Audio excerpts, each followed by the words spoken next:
Kwanza mwalimu, hongera sana kwa kushinda nusu fainali na kwenda kwenye fainali tena ukicheza dhidi ya timu kubwa kabisa ya Simba siku ya Jumamosi. Ya, tunashukuru sana. Swali langu la msingi, ulifanya mabadiliko kwenye kikosi chako ukilinganisha na timu iliyocheza kwenye mechi ya ligi hapa Dar es Salaam, na wachezaji wengi waliingia kwenye mechi hiyo ya nusu fainali na timu ikapata matokeo. Nini siri ya mafanikio hasa kushinda huku ukiwa umefanya tena rotation kubwa ndani ya kikosi chako cha kwanza? Yeah, of course mimi ni coach mmoja ambaye napenda katika club. Wachezaji wanasajiliwa wa timu. Alafu tuko na wale youth players wawili ambao kulingana na sheria inapaswa nao katika bench. So naamini kuwa kila mchezaji, kazi yangu kubwa sana kama coach ni kuimprove ability ya wachezaji waweze kuwa na ushindani katika level. So kitu ya maana wako na talanta zile zao, lakini kitu muhimu ni kujaribu kuwaleta kila mmoja wao akwenda ile competitive nature, kwa sababu hiyo ndio kazi ya coach. Kazi ya coach ni kuimprove mchezaji akwe kiwango nzuri katika mazoezi, kisha katika mechi atakuwa kitu ambacho inahitajika. So mimi kama coach, sababu yangu ni kumake sure that football ni very complex, yani ni ngumu zaidi, lakini najaribu katika mazoezi ku break down very clear yenye kila mchezaji anaweza elewa, jinsi ambavyo tunazungumza naye sasa hivi. Hata ukiangalia mara nyingi sana utapata watu wengi sana wanaweza kuelewa kitu jambo ambalo nazungumzia, kwa sababu nikijaribu kuzungumza mambo makubwa kama tactical periodization ama vitu kama hayo watu wataelewa, lakini najaribu kuongea ile the simple yenye mtoto mdogo miaka 9 kitu kijana ama msichana anaelewa. So hiyo ndo siri yangu, to make sure that na improve uwezo wa wachezaji.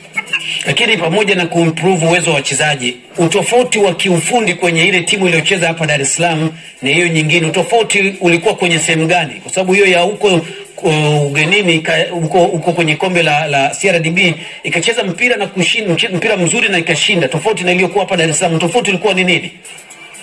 Of course kitu muhimu mmoja, swali nzuri. Kitu muhimu tumekuwa tukijifunza, kwa sababu unajua tangu nichukue timu msimu wa pili, mimi kama coach kuna ile concept kama mtindo ambao ningependa timu icheze ama muundo, so kulingana na vision ya club. So mimi na make sure najaribu kutune team kwa hiyo njia. So ukiangalia kwa Mwenyezi Mungu tulianza kwa ugumu kwa Kagera tu tukapata kwa KMC, so nilijifunza mambo mengi sana na kikosi. So kitu muhimu kuwa nikameshua baada ya sisi kupoteza na KMC, niliambia kila mchezaji sasa hivi hakuna mtu akona guarantee ya position. So ni kitu muhimu mtu yote akwe ready anytime. So nikirejea mechi yetu ya Dar es Salaam, unajua katika mechi mtu yote anatafsiri mechi jinsi ambavyo yeye mwenyewe angependa. Kwa hivyo hiyo inaeleweka, yani kila mtu yote akitazama mechi atafanya tafsiri wake jinsi yeye anaelewa na kwa upande wake, sawa. Lakini kuna zile reality za football ambazo hatuwezi epuka, kwa sababu kuna mechi kama ile Simba kwa timu ambayo tuko na Simba kwa tulicheza nao pale Dar es Salaam. Sasa hivi Simba ni very directive, ndio vile wanaweza chukua kwa touch moja kwa touch mbili wanaingia katika box, so wako very direct. Hiyo experience waliipata katika ile mashindano walikuwa nao katika CAF, ndio kwa maana walifanya kazi kubwa kuingia katika finali. However, characteristics zangu kama coach ni kiface team ambayo ile very direct, definitely hiyo mechi muishinda. Kwa hivyo wale Dar es Salaam nilielezana tu vizuri, tuliweza kustahimili ile mechi vizuri, ukubali ukatae, na kile tulidominate ile mechi 75% ile mechi tulidominate, ila sasa kuingilia kwa mambo mengi. So nilisema tu kauli mbiu moja kuwa kweli nimepoteza Dar es Salaam, kwa sababu mimi mtu mmoja pia nakubali bali na mambo yote ya nikasema kuwa tumepoteza Dar es Salaam, lakini tunalishinda Babati kwa sababu tulikuwa tumemilikia mchezo. Na ukiangalia jinsi ambavyo tulikuja katika mechi ya juzi, tayari tulicheza same tu bila approach yetu ilikuwa same as Dar es Salaam, kwa sababu tulisema hatutoki out of the hook, mali tulikuwa tumeshikilia pale na tulikuja mali tulimalizia kipindi cha pili pale pale. Ukienda kutazama mechi vizuri ndio tulianzia. So nafikiria sisi ni muendeleo ya kuendelea kuimarisha vijana na kumake sure ile tactical planning yetu based na mpinzani mwenye capacity ni kazi ambavyo inafaa. So pia na vijana kongole, kwa sababu sio kazi rahisi. Mnaweza mkao mlifaidika pia na uchovu kwa upande wa Simba, kwa sababu walionekana kucheza mechi nyingi kwa muda mfupi. Inaweza ikawa ilikuwa ni faida kwa upande wa timu yako. Naweza kuuliza swali moja rahisi sana.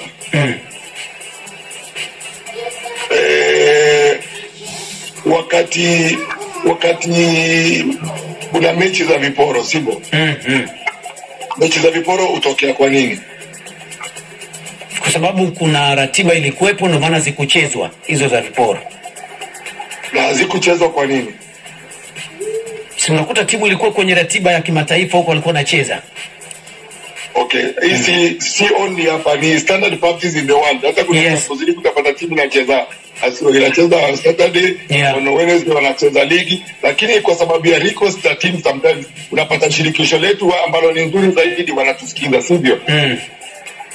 Kwa hivyo wakati una change ile the normal schedule ya league ama una request, lazima kuna bear those consequences. For example, kwa sababu mimi na believe as long as team inacheza after 72 hours, then there's nothing to care about. So hata sisi kama Singida Black Stars sasa hivi tunaenda vijana vizuri, tunacheza mechi back to back, na hivyo ndio tunaenda ku experience zile competitions za cup. Kwa hivyo ndio kwa maana tunasajili wachezaji 30 na kuna wale wawili wa youth. So mimi mwenyewe ndio nikakueleza kuwa experience yangu na uwezo wangu ni make sure that tuleka team kila mchezaji anaweza cheza na kuna confidence ambayo inaeleweka. Kwa hivyo hakuna wakati nilipoteza Dar es Salaam ulisikia timu imechoka. Haikusemwa hiyo. Ulisikia mpaka kocha wao pale mwisho alimaliza vipi akisemaje? Ubaya umwela. Okay, alisemaje? Nilisikia tu akisema ule ubaya ubwela unampata kila mtu, nadhani alisema hivyo kama sijakosea. Basi si waseme Babati pia. Babati sasa ubaya ubwela hamna Ndugu yangu nakuuliza tu swali rahisi. Walimalizaje pale? Umeniuliza ati mimi nimenufaika na uchovu, si kweli? Okay, alisema vipi kwa heshima? Baada ya mechi ya Dar es Salaam alisema ubaya ubwela. Ubaya ubwela, sivyo? Babati mbona basi usemi hivyo? Anyways, mwalimu tumepata acha tendo vizuri, acha niende pole pole kwa sababu mimi nataka kueleza mara nyingi kama mimi watu wanasema kocha anaongea mingi. Mimi naongea mingi kwa sababu mimi nikienda katika interview kama sasa hivi umenileta, najaribu kuongea ili mtoto mdogo wa miaka 9, msichana kijana anaweza nielewa. Mimi sasa kuja hapa nikwambie tunajua kulingana na strategy zangu tulicheza low tactical periodization, conditioning, wote kwa mtu anaweza kaelewa nikianza kuongea hayo. Itategemeana sasa, lakini kama unaamini watu hawezi kuelewa, unaweza kuongea kile ambacho kitaeleweka kwa watu. Hiyo ndio maisha ndugu yangu. So mimi every time najaribu kuongea kile ambacho kila mtu ataelewa. Na kwa mimi wangu acha nijipe kongole zaidi. Na mimi sitakuwa na excuse that is due. Hakuna kitu kama uchovu. In fact kwanza hao ndio wako na momentum. Kwa sababu unaambiwa katika football, kumbuka mimi nilikaa how long kabla nicheze mechi, lakini timu ambayo inacheza mechi baada ya mechi ni timu iko na good momentum. Kwani fatigue, samani mwalimu, wewe ni mwalimu, fatigue kwa wachezaji inatokea wakati gani? Kama wanakuwa wanapata momentum hiyo unayosema kwa sababu wanacheza back to back. Hakuna fatigue. Fatigue ukirudi kwa scientific. Umeparticipate optimally kila game after 72 hours una recover. So number 1, kuna training methods za kurudisha mchezaji katika kiwango bora for the next match. Unanielewa? Ambayo inachukua muda gani? Kuna recovery training, kuna recovery training ambao lazima ufanyishe wachezaji wako warudi katika hali bora. Unaelewa? Ndio. Kwa sababu kama uko na mechi next, for example, kama umecheza mechi na uko na mechi nyingine ya karibu, immediately una recover. Na kuna recover ya kiwanja na kuna recovery outside the pitch. For example, players in the eyes na vitu kama yale. Na kuna ile unajua una mechi baada ya siku mbili, kuna kitu inaitwa regeneration, unaanza kuifanyia mapema. Regeneration ni all process kwa season nzima. Mchezaji anakuwa katika hali bora. Lakini baada ya mechi kuna zile recovery sessions zinafanywa. Lakini for the entire mwaka mzima kalenda hii kuna regeneration. Madushaji wa kalenda vile inakaa, unafuata unaweka timu yako katika hizo moments za competition.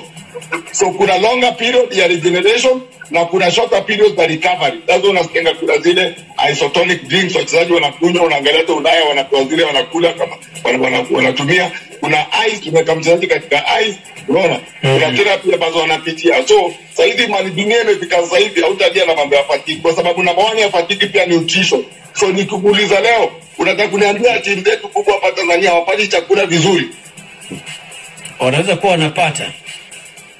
Si ati wanaweza kuwa, nataka tuzungumze vizuri tuelewane. Leo fatigue, unaona fatigue moja fatigue ni wewe au kuli jinsi ambavyo inapaswa uwe katika kama athlete, kama top level athlete, kama top level player. Unataka kuniambia leo wewe unajua ya nakuuliza swali. Umeuliza fatigue, unataka kuniambia leo nutrition ya timu zetu za hapa juu ushindani wao hawapati nutrition ambayo inaeleweka. Na nyinyi mko kwenye hizo timu, unaweza ukashare experience na sisi tuko nje. Hapana, mimi nakuuliza, umeniuliza swali. Fatigue na leto na nini? Fatigue, ukiongea fatigue ni nutrition. Hata wale wacha nenda na wewe. Tuko kazini. Utaendaje kufanya kazi vizuri na ujekuwa na breakfast nzuri vizuri kwa kila kitu? Okay, for example na kwa example moja. Utaamka asubuhi, uende ukule kate lako na siagi na chai na ukule vitu kadhaa. Then ulikosa kunywa maji wakati unaamka asubuhi. Utafilaje katika ofisini sasa? Hauwezi kuwa sawa sawa. Kwa sababu utakuwa na concentration, kwa sababu maji iko na hewa itakwenda kwa through your body na kuportate. Kweli bongo? Yeah, kweli. Sasa hiyo ndio reality. Wakati unaongea na fatigue, unaongea in relationship to nutrition. Okay. Kocha. Kwa hicho cha ambao ulikuwa unazungumzia la nutrition, kwa experience niliyokuwa nayo, hizi timu za Kariakoo hata wachezaji binafsi wana watu wao ambao wanawapangia diet. Yes. Wameajiri hao watu, baadhi ya wachezaji kutoka hizi timu kubwa Simba na Yanga. Exactly. Yeah. Okay. Exactly. Na hiyo ndio kwa maana wako very competitive. Very competitive. Na kitu muhimu sasa sisi kama makocha vile hata clubs zenyewe zimeinvest katika nutrition. Na mimi naona especially mimi nataka congratulate timu za Tanzania sana kwa sababu timu zote ziko na kambi, timu zote zimewekea wachezaji sehemu la kukula na pale pia wanakuwa na nutrition imeweza kuonyesha portion ya chakula jinsi ambavyo inakula kulingana na mazoezi ambayo sisi kama makocha tunaleta katika uwanja.